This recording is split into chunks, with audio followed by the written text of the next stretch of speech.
సంగారెడ్డి జిల్లా పటాన్చెరు నియోజకవర్గం తెల్లాపూర్ మున్సిపాలిటీ గద్దర్ స్మృతివనం వద్ద Congress party Medak parliament MP అభ్యర్థి నీలమ్మధు ఆధ్వర్యంలో కాంగ్రెస్ పార్టీ సమావేశం జరిగింది. ఈ సమావేశంలో భాగంగా రాష్ట్ర దేవాదాయ శాఖ మంత్రి కొండా సురేఖ సమక్షంలో తెల్లాపూర్ మున్సిపల్ కౌన్సిలర్ భరత్ తెల్లాపూర్ మున్సిపాలిటీకి చెందిన ఆయా పార్టీల యువకులు కాంగ్రెస్ పార్టీ తీర్థం పుచ్చుకున్నారు. సందర్భంగా జరిగిన సమావేశంలో రాష్ట్ర మంత్రి కొండా సురేఖ మాట్లాడుతూ పేద ప్రజల భూములను కొల్లగొట్టి సంపాదించిన డబ్బుతో ఓట్లు కొనుగోలు చేసేందుకు కేసీఆర్ కుట్ర చేస్తున్నాడని అన్నారు. మల్లన్న సాగర్ ముంపు ప్రాంతాల రైతులను ముంచిన వెంకట్రామిరెడ్డిని బీఆర్ఎస్ ఎంపీ అభ్యర్థిగా నిలబెట్టడం సిగ్గుచేటని ఆరోపించారు. బీజేపీ అభ్యర్థి రఘునందన్ రావు తాను గెలిచిన దుబాక నియోజకవర్గానికి ఎలాంటి అభివృద్ధి చేయలేదని విమర్శలు సంధించారు. మోదీ వస్తే అబానీ అదానీలకు తప్ప పేదలకు ఒరిగేదేమీ ఉండదన్నారు. కాంగ్రెస్ పార్టీని గెలిపిస్తే కేంద్రంలోనూ రాష్ట్రంలోనూ పేదలకు న్యాయం జరుగుతుందని తెలిపారు. బీజేపీ అధికారంలోకి వస్తే బీసీ, ఎస్సీ, ఎస్టీ, మైనార్టీ రిజర్వేషన్లు రద్దు చేస్తామంటున్నారని గుర్తు చేశారు. బీజేపీ గెలిస్తే పేదల బ్రతుకులు ఆగమవుతాయని, కాంగ్రెస్ పార్టీ అధికారంలోకి వస్తే ఇందిరమ్మ రాజ్యం వస్తుందని తెలిపారు. ఎందుకంటే గత ప్రభుత్వంలో అంతా ఉండేది పోకేలతోటి ఎన్నికలు జరిపి అందరినీ ఓడగొట్టే పరిస్థితులలో ఒక ఇండిపెండెంట్ గా పోటీ చేసి ఇక్కడ గెలిచాడు అంటే మరి ఆయనకు ఉన్నటువంటి గుణగణాలు ఏంటో దాన్ని బట్టి అర్థమవుతా ఉంది. ఇప్పుడు ఆయన చేసిన సేవల గురించి కూడా చాలా మంది పెద్దలు చెప్పడం జరిగింది. మరి వారి సేవలను దృష్టిలో పెట్టుకొని అటువంటి నాయకుడు కావాలని ప్రజలు గెలిపించుకొని ఈరోజు మీకు సేవ చేయించుకుంటా ఉన్నారు. మరి ఆయన కూడా ఆలోచించి మరి సేవ చేయాలంటే కేవలం పదవే కాదు, అధికారం కూడా ఉంటేనే తను సేవ చేయగలుగుతాను అనుకొని ఈరోజు కాంగ్రెస్ పార్టీ అధికారంలోకి రాగానే కాంగ్రెస్ పార్టీ విధి విధానాలు ఈరోజు రేవంత్ రెడ్డి గారి పరిపాలన నచ్చి కాంగ్రెస్ పార్టీలో చేరినందుకు వారిని మనస్ఫూర్తిగా ఆహ్వానిస్తా ఉన్నాను. మరి ఈ నియోజకవర్గ ప్రజల తరఫున వారికి మేము 30 రోజులలో ప్రభుత్వంలోకి వస్తామని ఏ విధంగా వస్తారు అబ్బా? రాజ్యాంగంలో అధిక సంఖ్యలో ఉన్నటువంటి ఒక పార్టీ ఉన్నప్పుడు మీరు సంఖ్య తక్కువగా ఉన్నటువంటి ప్రతిపక్షంలో ఉన్న మీరు అధికారంలోకి ఎలా వస్తారని ప్రజలకు మోసం చేస్తా ఉన్నారని ఈ సందర్భంగా తెలియజేస్తా ఉన్నాను. దాని వెనకాల కూడా ఒక కుట్ర ఉంది. ఏంటి అంటే మంత్రులు ఎంపీలను బీజేపీకి అమ్ముతాడు, అవసరమైతే ఆయన ఎమ్మెల్యేలను కూడా బీజేపీకి అమ్మి మన కాంగ్రెస్ పార్టీని పడగొట్టే ప్రయత్నం చేస్తాడు కాబట్టి ఆయన మాట మాట్లాడుతూ ఉన్నాడు. ఎందుకంటే బిడ్డ విడుదల కావాలంటే ఈరోజు బీజేపీ గెలవాలి, మోడీ కాళ్ళు మొక్కాలి, మరి తన బిడ్డను విడిపించుకోవాలి, వాళ్ళ మీద ఇంకా ఏ కేసులు రాకుండా చూసుకోవాలి. ఈరోజు రాజకీయాన్ని తన కుటుంబం కోసం, తన స్వార్థం కోసం ఉపయోగించుకుంటున్న అటువంటి టీఆర్ఎస్ అభ్యర్థిని గెలిపించడం అవసరమా అని చెప్పి అడుగుతా ఉన్నాను. పోనీ 9.5 సంవత్సరాల కాలంలో వాళ్ళ అధికారంలో ఉన్నప్పుడు ఏమైనా మనకు సేవ చేశాడంటే అది లేదు. మరి అటువంటి వ్యక్తులకు మనం ఎందుకు ఓటేయాలని చెప్పి అడుగుతా ఉన్నాను. మరి పోయి ఇక్కడ ఎవరిని నిలబెట్టాడప్ప అంటే ఈ ప్రాంతానికి సంబంధం లేనటువంటి వ్యక్తిని ఇక్కడ కలెక్టర్ గా పనిచేసి ఇక్కడ ప్రజలకు ముప్పు తిప్పలు పెట్టి మరి 3 చెర్ల నీళ్లు తాగించి తప్పుడు కేసులు బనాయించి బలవంతంగా మీ భూములు లాక్కొని మీకు సరి అయిన నష్టపరిహారం కూడా ఇవ్వకుండా మీ మీద కేసులు పెట్టి జైళ్లలో తోలినటువంటి ఒక కలెక్టర్ స్థాయి నాయకుడికి ఈరోజు 100 కోట్ల రూపాయలు పెట్టి మరి నిలబెట్టి ఇక్కడ ప్రచారం చేసే అవకాశం ఎక్కడి నుంచి వచ్చింది అని చెప్పి అడుగుతా ఉన్నాను. మరి అటువంటి నాయకుడిని గెలిపిస్తే మళ్ళీ మీకు ఇబ్బందులు ఎదురయ్యేటువంటి అవకాశం ఉంది, కానీ మీకు అభివృద్ధి కానీ ఇంకా ఏ సంక్షేమం కానీ అందే అవకాశం లేదు అని చెప్పి మీరు తప్పనిసరిగా గుర్తుంచుకోవాల్సిన అవసరం ఉందని తెలియజేస్తా ఉన్నాను. మరి పూటకోటి రాత్రికోటి మాట్లాడిన పార్టీల మరి మాట విందామా? ప్రజలారా మీ అందరికీ తెలుసు, గతంలో కాంగ్రెస్ పార్టీ చేసిన పనులే ఉన్నాయి. 10 ఏళ్ల కింద పైన బీజేపీ పార్టీ కానీ రాష్ట్రంలో బీఆర్ఎస్ పార్టీ కానీ ఏమీ చేయలేదు. ఎక్కడ వేసిన గొంగడి అక్కడే ఉంది. కానీ నీళ్లు నిధులు నియామకాలను పేరు చెప్పి మరి వాళ్ళే ఆ కుటుంబానికి వాళ్ళకే చెందినాయి. అవునా కాదా? మనకెవ్వరు కూడా ఉద్యోగాలు రాలేవు, నీళ్లు రాలేదు, నిధులు రాలేదు, ఏమీ చేయలేదు. ఏంటంటే కాంట్రాక్టర్ పని చేస్తే కూడా వాళ్ళకి బిల్లులు ఇవ్వలేదు. అంత దుర్మార్గమైన పరిపాలన. వాళ్ళు కూడా దండకు దండి కొట్టిన ప్రభుత్వం గత ప్రభుత్వం. మరి ఇప్పుడు ఉన్న అభ్యర్థులు మన అభ్యర్థి నీలమ్మది గారు ఒక బీసీ బిడ్డ. కాంగ్రెస్ పార్టీ చూడండి అన్ని వర్గాలని కూడా సమానం చేసి అందరికి కూడా స్థానం కల్పించే పార్టీ మరి మన కాంగ్రెస్ పార్టీ. అంటే కాంగ్రెస్ పార్టీ అంటే ఒక కన్న తల్లి లాంటి పార్టీ. బిడ్డలు ఏ విధంగా చూస్తుందో అలాగే చూస్తుంది. ఇప్పుడు పథకాలు ఇచ్చినాం కదా, మనము 6 పథకాలు ఇస్తున్నాము. అట్లాగే మన సెంటర్ లో కూడా 5 పథకాలు ఉన్నాయి.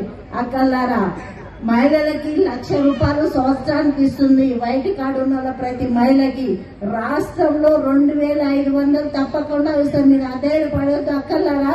2,500 ఈ ఎలక్షన్ కోడ్ తర్వాత తప్పకుండా ఇచ్చిన మాట తప్పదు కాంగ్రెస్ పార్టీ. మళ్ళా రాహుల్ గాంధీ గారు ప్రధానమంత్రి అయితే 1,00,000 రూపాయలు ప్రతి మహిళకి ఇవ్వడం జరుగుతుంది. మరి ఉపాధి వల్ల కలుగుతుంది. అలాగే నిరుద్యోగులకు కూడా 1,00,000 రూపాయలు ఇచ్చి వాళ్ళను జాబ్ లో పెట్టే విధంగా కూడా ఆలోచన చేసిన నాయకుడు మన రాహుల్ గాంధీ గారు. మరి దీనికి చరిత్ర ఉందని మన వాళ్ళందరికీ తెలుసు, మీ అందరికి తెలుసు. గతంలో మరి మన మెదక్ పార్లమెంట్ గెలిచి మరి ఇంద్రమ్మ మరి ఏ విధంగా చేస్తుందో అదే విధంగా చేయాలని నేను నీలమ్మది గారిని కోరుకుంటున్నా. ఎందుకంటే మనం ఎట్లా గెలిపిస్తున్నామా లేదా? కాంగ్రెస్ పార్టీ నుంచి నీలమ్మది గారిని పార్లమెంట్ పంపిస్తున్నాం కదా, తప్పకుండా అదే విధంగా పారిశ్రామికంగా గాని ఆర్థికంగా గాని రాజకీయంగా అందరికీ అందుబాటులో ఉన్న వ్యక్తి మన నీలమ్మది గారు. మరి మిగతా వ్యక్తుల గురించి మనం చెప్పుకోవచ్చు. ఎవరైనా చూసిందా వెంకటరామరెడ్డిని? చూసిందా ఎవరైనా? చూడలేదు. ఇంకొక వ్యక్తి కూడా ఉన్నాడు, కానీ వాళ్ళు ఒక పొజిషన్ లో ఉండి వాళ్ళకు ఒక ఇదిలో ఉన్నారు. ప్రజల్లో మమేకమైన వ్యక్తి అంటే నీలమ్మదు. వాళ్ళు ప్రజలకు కాదు సేవ చేసేది, వాళ్ళ కోసం, వాళ్ళ పప్పం కోసం, వాళ్ళ ఆస్తుల కోసం దండి కొట్టడానికి దొంగతనం చేయడానికినే వస్తున్నారు, కానీ ప్రజలకు సేవ చేసే విధమైన లేదు. మనకు తెలుసు బీఆర్ఎస్ పార్టీ మరి ఈ రోజు వాళ్ళకి ఏ వ్యక్తి దొరకక మని ఉన్న ఒక ఐఏఎస్ ఆఫీసర్ ఎమ్మెల్సీ ఇచ్చి ఎమ్మెల్సీ పదవి ఉన్నా కానీ ఎంపీ పదవికి పంపించారంటే దాని ఎంత మర్మం ఎంత ఉందో మనందరం గ్రహించాలి. ఎందుకంటే వాళ్ళకి ఏ విధంగా దోచుకునే శక్తి ఉంది, ప్రజల్ని ఎట్లా భయపెట్టించి భ్రాంతులకు గురి చేసి వాళ్ళు దోచుకునే నాయకులు వాళ్ళు. కానీ నీలమ్మదికి అలాంటి పేరు ఉన్నదా నేను అడుగుతా. ఉన్నదా? నీలమ్మదికి సేవ చేసే ధర్మము న్యాయంగా పోయే వ్యక్తి. కాబట్టి డబ్బు ఎప్పుడు పని చేయదు.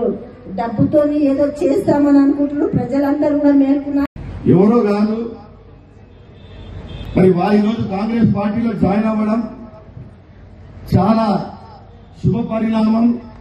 మరి మా సత్తన్న ఒక కార్మిక నాయకుడిగా పోరాటాలతోని అందరినీ చైతన్యవంతులు చేసి ఈ ప్రాంతంలో అనేక సమస్యల మీద పోరాడి మా సత్తన్న గారు కావచ్చు, మా కృష్ణన్న గారు కావచ్చు, బాలయ్య గారు కావచ్చు, వీళ్ళంతా ఒక టీం అయ్యి అప్పట్లో మరి పెద్దలు గద్దరన్నతోని వారిని పిలిపించి అనేక రకాలుగా గ్రామాలల్లో ప్రజలను చైతన్యవంతులు చేయాలని చెప్పి సభలు పెట్టి వాళ్ళకి అవగాహన పెట్టినటువంటి వ్యక్తులు ఈ రోజు కాంగ్రెస్ పార్టీలో తీర్థం పుచ్చుకుంటున్నారంటే, కాంగ్రెస్ పార్టీలోకి వస్తున్నారంటే వారికి పటాన్చేరు కాంగ్రెస్ పార్టీ తరఫు నుంచి సత్తన్న గారికి మరి మన ఇండిపెండెంట్ గవర్నర్ గా గెలిచినటువంటి భరత్ గారికి ప్రత్యేకంగా స్వాగతం సుస్వాగతం తెలియజేస్తా ఉన్నామన్నా. మరి ఈ రోజు మెదక్ పార్లమెంట్ అభ్యర్థిగా మరి కాంగ్రెస్ పార్టీ మరి నీలమ్మది గారిని నిలబెట్టడం జరుగుతూ ఉంది. మీ అందరికీ కూడా తెలిసినటువంటి విషయమే. మరి ఈరోజు మెదక్ గడ్డ మెదక్ పార్లమెంట్ కి ఒక చరిత్ర ఉన్నదని మీ అందరికీ కూడా తెలిసినటువంటి విషయమే. ఎందుకంటే చాలా మంది పెద్ద మనుషులు ఇక్కడ మా అవ్వలు తాతలు కూడా చాలా మంది ఉన్నారు. మరి ఆ రోజులలో మరి ఇందిరాగాంధీ గారు ప్రాతినిధ్యం వహించినటువంటి ఈ మెదక్ పార్లమెంట్ కి మళ్లీ నీలమ్మది గారికి అవకాశం దొరికిందంటే మన ప్రాంత ప్రజలందరూ కూడా చాలా సంతోషం, హర్షం వ్యక్తం చేయాలని చెప్పి ఈ సందర్భంగా తెలియజేస్తా ఉన్నా అన్న. ఎందుకంటే పార్లమెంట్ సీట్లు ఉన్నటువంటి 17 పార్లమెంట్ సీట్లు ఒక లెక్క మరి మెదక్ పార్లమెంట్ సీట్ అనేది మరి ఇందిరా గాంధీ గారు మరి ప్రాతినిధ్యం వహించినటువంటి ఈ పార్లమెంట్ డివిజన్ లో సెగ్మెంట్ లో మరి ఒక బీసీ బిడ్డకి నీలమధు గారికి అవకాశం దొరికిందంటే మనందరం కూడా తోడుండాల్సినటువంటి అవసరం ఉందా లేదా ఒకసారి మీ అందరూ కూడా ఆలోచన చేయండి సోదరులు. నేను ఒకటే మీ అందరినీ కూడా సూటిగా అడుగుతా ఉన్నా, మెదక్ పార్లమెంట్ లో ఆ రోజులో 25 సంవత్సరాల కింద మరి ఇందిరా గాంధీ గారు ఇక్కడ ఎంపీగా గెలిచినప్పుడు ప్రైమ్ మినిస్టర్ అయినప్పుడు ఈ ప్రాంతంలో డిహెచ్ఎల్ తెచ్చింది కాంగ్రెస్ పార్టీ కాదా అని చెప్పి నేను ఈ సందర్భంగా నేను అడుగుతా ఉన్నా. బీడీఎల్ తెచ్చింది కాంగ్రెస్ పార్టీ కాదా అని చెప్పి నేను ఈ సందర్భంగా మీ అందరిని కూడా అడుగుతా ఉన్నా. ఓడిఎఫ్ తెచ్చింది కాంగ్రెస్ పార్టీయా కాదా మీకు ఈ సందర్భంగా నేను అడుగుతా ఉన్నా. డిహెచ్ఎల్ తెచ్చింది కాంగ్రెస్ పార్టీ, బీడీఎల్ తెచ్చింది కాంగ్రెస్ పార్టీ, ఓడిఎఫ్ తెచ్చింది కాంగ్రెస్ పార్టీ. ఈ ప్రాంతంలో మరి మీ అందరికి కూడా భూములు పెరగడానికి తెల్లాపూర్ అనే ఒక గ్రామానికి, కొల్లూరు అనే ఒక గ్రామానికి, తెల్లాంపూర్ మున్సిపాలిటీ ఉన్నటువంటి 6 గ్రామాలకి గుర్తింపు తెచ్చింది రింగ్ రోడ్ ద్వారా కాంగ్రెస్ పార్టీయా లేదా మీ అందరూ కూడా ఒకసారి ఆలోచన చేయండి. కాంగ్రెస్ పార్టీ ఇచ్చినటువంటి 4 మాసాలలో ఈ రోజు మహిళలకు ఉచితమైనటువంటి బస్సు ఇస్తామని చెప్పి మహిళలందరికీ కూడా ఉచితమైన బస్సు సౌకర్యం ఇచ్చినామా లేదా ఒకసారి ఆలోచన చేయండి. అమ్మా మీ అందరు కూడా బస్సులలో ఎక్కిరు కదా, మీ అందరు కూడా తిరుగుతా ఉన్నారు కదా, సారం జీతాలు వస్తా ఉన్నాయి కాబట్టి మీ అందరు కూడా కరెంటు బిల్లు మారిమోగిపోతుందని చెప్పి మీ అందరికి కూడా ఈ రోజు 200 యూనిట్ల వరకు పేదలు ఎవరైతే కట్టుకోలేనటువంటి పరిస్థితిలో ఉంటారో వారికి కూడా ఉచితమైనటువంటి కరెంటు కూడా ఇస్తా ఉందా లేదా, zero bill current Congress party అని చెప్పి ప్రభుత్వం ఉండే. ఆ రోజు గ్యాస్ ధర ఎంత ఉండే? ఆ రోజు 450 రూపాయలకి గ్యాస్ ధర ఉండే. మరి ఈ రోజు గ్యాస్ ధర ఉన్నటి వరకు ఎంత అయినుండే? టీఆర్ఎస్ ప్రభుత్వంలో ఎంత ఉండే? మరి 1200కి చేరింది కాంగ్రెస్ ఉన్నటువంటి టీఆర్ఎస్ ప్రభుత్వంలో. కాంగ్రెస్ పార్టీ వచ్చిన వెంటనే మీ అందరికీ కూడా మాట ఇచ్చింది. ఆ రోజు మేము కూడా అసెంబ్లీలో నిలబడ్డప్పుడు, నేను ప్రచారం చేసినప్పుడు కూడా మహిళలందరికీ కూడా చెప్పడం జరిగింది, కాంగ్రెస్ ప్రభుత్వం వచ్చిన వెంటనే 500కే గ్యాస్ సిలిండర్ ఇస్తా అని చెప్పి ఈ రోజు మాట ఇచ్చి మాటను నిలబెట్టుకున్నటువంటి ప్రభుత్వం కాంగ్రెస్ ప్రభుత్వమా లేదా మీ అందరూ కూడా ఆలోచించి. కార్మికుల గురించి ఇంత గొప్ప సేవ చేసే సత్యాకాక మీరు ఇంత మంచి ఆర్గనైజ్ చేసినందుకు మీకు కూడా ధన్యవాదాలన్నా. ఈరోజు పెద్దలందరూ కూడా మాట్లాడారు, దేశంలో ఏం జరుగుతుంది, రాష్ట్రంలో ఏం జరుగుతుంది అన్ని చెప్పారు. ఈ ప్రాంతాన్ని కూడా అభివృద్ధి చేసిందంటే కాంగ్రెస్ పార్టీ. ఎందుకంటే ఈ ప్రాంతంలో ఒక ఆడబిడ్డ 1980లో ఆడబిడ్డ నిలబడి ఈ ఎంపీ గెలిచి ఇక్కడ నుంచి ప్రధానమంత్రి అయిన తల్లి ఇందిరాగాంధీ గారు. ఇందిరాగాంధీ గారు గెలిచిన సీటు ఈ రోజు ఒక పేదింటి బిడ్డకు, ఒక సర్పంచ్ కి పార్లమెంట్ కు పంపించే ఘనత కూడా కాంగ్రెస్ పార్టీ ఇచ్చిందని చెప్పి తెలియజేస్తున్నాం. సమానత్వం కోరుకునే పార్టీ, సమానత్వం ఇచ్చే పార్టీ కాంగ్రెస్ పార్టీ. ఈరోజు దేశంలో సమానత్వం గురించి వస్తుంది. ఈరోజు ఒక వ్యక్తులు చెప్తారు, బీజేపీ వ్యక్తులు, బీఆర్ఎస్ వ్యక్తులు ఏం చేసింది కాంగ్రెస్ అని చెప్తారు. కాంగ్రెస్ చేసింది చెప్పుకుంటూ పోతే ఇన్ని ఉన్నాయి చెప్పాలంటే. ఎందుకంటే తెలంగాణ ఇచ్చింది కాంగ్రెస్ పార్టీ, సోనియా గాంధీ గారి కాంగ్రెస్ పార్టీ ఇవ్వడం వల్లనే మీ మామ ముఖ్యమంత్రి అయిండు, నువ్వు మంత్రి అయిన హరీష్ రావు. లేకుంటే కాంగ్రెస్ పార్టీ ఇవ్వకపోతే నువ్వు ముఖ్యమంత్రి అయి ఉంటుండే, నువ్వు మంత్రి అయి ఉంటుండే. ఒక్కసారి గతంలో గుర్తు చేసుకోండి. ఇంకా బీజేపీ వాళ్ళు చెప్తుంటారు కాంగ్రెస్ ఏం చేసినారు, మీరు ఏం చేసారు చెప్పుడు ఈ 10 ఏళ్లలో బీజేపీ ఏం చేసింది? ఒక్కరికన్నా అక్కలారా ఈ 10 ఏళ్లలో మీకు ఒక్కరికన్నా రేషన్ కార్డు అని ఇచ్చిర్రా? రేషన్ కార్డు ఇచ్చినా ఈ 10 ఏళ్లలో చెప్పరేమే అన్నా, చెప్పరే? కాంగ్రెస్ పార్టీ ఎన్నో సేవలు చేసింది ఈ ప్రాంతానికి. బిహెచ్ఎల్ ఇచ్చింది, బీడీఎల్ ఇచ్చింది, ఆర్డీఎస్ ఫ్యాక్టరీ ఇచ్చింది, అదేవిధంగా ఐఐటి ఇచ్చింది, మన పక్కనే రింగ్ రోడ్ ఇచ్చింది, ఎయిర్పోర్ట్ ఇచ్చిర్రు, మన పిల్లలకు ఉద్యోగాలు ఇచ్చిర్రు, మన భూములు ఇచ్చిర్రు. ఇంద్రమ్మ గారు భూములు ఇచ్చిర్రు, ప్రధానమంత్రి మన్మోహన్ సింగ్ ఉన్నప్పుడు భూములు ఇచ్చిర్రు. ఈ పక్కనే కాలనీ కూడా, ఇందిరానగర్ కాలనీ కూడా కాంగ్రెస్ పార్టీ ఇచ్చింది. మరి ఈ ప్రాంతంలో ఇన్ని ఇచ్చింది కాంగ్రెస్ పార్టీ కదా. బీఆర్ఎస్ పార్టీ వాళ్ళు 10 ఏళ్ల నుంచి ఉన్నారు. మన భూములు తీసుకొని, మన కాంగ్రెస్ పార్టీ ఇచ్చిన భూములు, పేదలకు ఇచ్చిన భూములు తీసుకొని ఇక్కడ డబుల్ బెడ్రూమ్ కట్టిరు. స్థానికులకు ఎంతమంది ప్లాట్ ఇచ్చారు అన్న ఈ ప్రాంతంలో? ఎవరికైనా డబుల్ బెడ్రూమ్లు ఇచ్చారు ఈ స్థానికంగా? కానీ స్థానికంగా కూడా ఇవ్వలేదు. కానీ కాంగ్రెస్ పార్టీ ఏ గ్రామంలో, తెలంగాణలో ఏ రాష్ట్రంలో, ఏ జిల్లాకు, ఏ ప్రాంతంకు ఆ ప్రాంతంలో ఎస్సీలకు, ఎస్టీలకు, బీసీలకు, మైనార్టీలకు అందరు కూడా అసైన్మెంట్ ల్యాండ్లు ఇచ్చిన ఘనత కాంగ్రెస్ పార్టీది. అదేవిధంగా ఇందిరమ్మ ఇల్లు ఇచ్చింది కూడా కాంగ్రెస్ పార్టీ. ఈరోజు తెలంగాణలో కూడా మన ప్రభుత్వం, ప్రజా నాయకుడు రేవంత్ అన్న కూడా ఆ రోజు తూర్పుగూడలో 6 గ్యారంటీలు ప్రవేశపెట్టి 6 గ్యారంటీల్లో కూడా 5 గ్యారంటీలు నిర్వహించే ప్రభుత్వం ఏదైనా ఉందంటే కాంగ్రెస్ పార్టీ. ఈరోజు ఉచిత బస్సు ప్రయాణం చేస్తున్నారు. ఉచిత ప్రయాణం చేస్తుంటే అక్కలారా చెల్లెలారా గుర్తుంచుకోండి, ఒక నెలకు ట్రాన్స్పోర్ట్ మనం పేద కుటుంబాలు బస్సు ప్రయాణం చేస్తే మన బిడ్డలు కూడా కాలేజీకి పోతే బస్ పాస్ అయినా మనం ట్రాన్స్పోర్ట్ చేసిన సుమారుగా 2,000 రూపాయలు ఖర్చు అవుతుంది కుటుంబానికి. ఈరోజు 2,000 కుటుంబానికి 2,000 రూపాయలు ఇస్తుందా లేదా ఫ్రీ ఉచిత బస్సు తోటి? అదేవిధంగా 200 యూనిట్ల కరెంటు, 0 కరెంటు బిల్ ఇస్తున్నాం.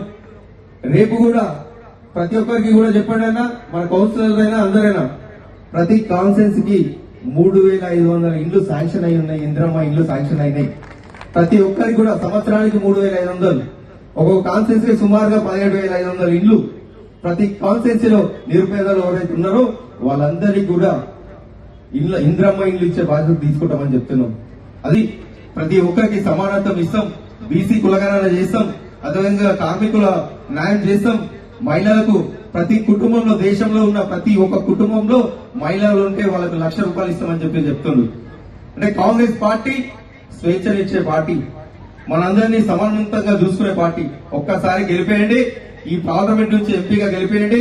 గెలిచిన తర్వాత కూడా ఇంతకుముందు సత్యకాక చెప్పాడు, ఈ ప్రాంతానికి అభివృద్ధి కార్యక్రమం కావాలంటే చిన్న సామెత చెప్పిన ఇంతకుముందు మా రాష్ట్రంలో ఇష్యూ ఉంది కదా, ఇందిరమ్మ గత 10 ఏళ్ల నుంచి కూడా రెగ్యులేషన్ చేస్తానని చెప్పి చేయలేదు. చాలా మంది కూడా నిరుపేదలు తక్కువ వస్తుందని చెప్పి లోటరీ ప్లాట్లు కొనుక్కోరు. లోటరీ ప్లాట్లు కూడా రెగ్యులేషన్ కాక చాలా ఇబ్బంది పడుతున్నారు. మన రాష్ట్ర ప్రభుత్వం నుంచి మనం మాట్లాడి అసెంబ్లీ ఇది పార్లమెంట్ ఎన్నికలు అయిపోయినాక వాళ్ళందరికీ కూడా రెగ్యులేషన్ చేపిద్దాం. అదేవిధంగా ఈ ప్రాంతంలో మౌలిక వసతులు, ఎందుకంటే పడాంచర్ కాన్స్టిట్యూన్సీ లో చాలా ఖాళీలు ఏర్పడినాయి.